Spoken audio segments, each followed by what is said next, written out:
Mudar os hábitos de toda a família é essencial para ajudar as crianças nesse processo. Todos os pais querem o melhor para seu filho, por isso as mudanças de hábito são tão importantes quando há um diagnóstico de sobrepeso ou mesmo de obesidade infantil. Mas quando isso acontece, é difícil parar e pensar por onde começar. O que fazer para ajudar uma criança nessa situação? Para auxiliar, reunimos dicas de especialistas no assunto. Reveja seus próprios hábitos. Na maioria dos casos de obesidade infantil, a família toda costuma estar acima do peso. Isso ocorre não só por uma questão de genética, mas pelos hábitos da casa.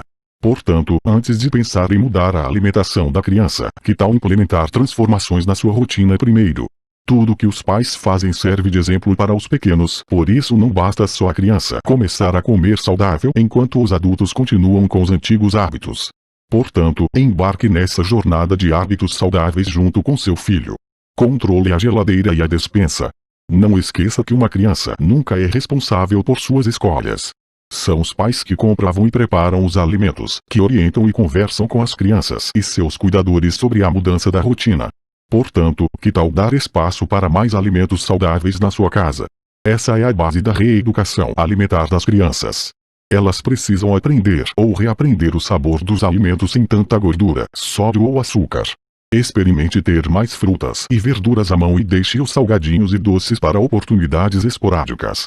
Dessa forma, você insere mais fibras e vitaminas na alimentação da criança, trazendo saciedade e os nutrientes que ela precisa para crescer saudável.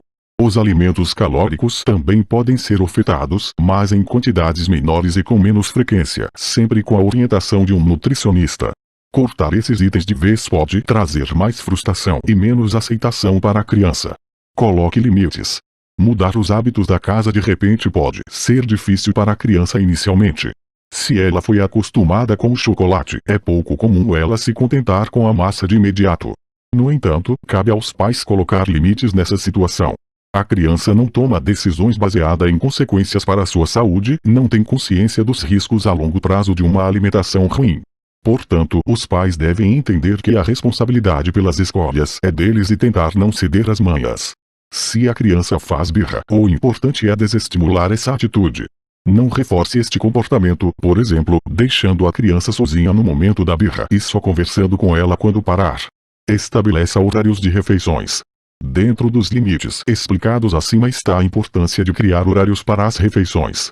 Isso faz com que a criança saiba quando deve comer e incentiva que ela pare de beliscar alimentos ao longo do dia. Por mais que, muitas vezes, o hábito de comer entre as refeições seja um reflexo de uma alimentação pobre em fibras, também pode ser uma questão de hábito. E ele é muito comum entre pessoas acima do peso. E para você que quer mais informações para acabar com a obesidade do seu filho, vou deixar aqui na descrição o link com um guia completo sobre emagrecimento infantil. Um programa de emagrecimento que fez muito sucesso nos Estados Unidos e trouxemos para o Brasil. Acesse o primeiro link na descrição. Obrigado por assistir o vídeo, deixa o like e um grande abraço.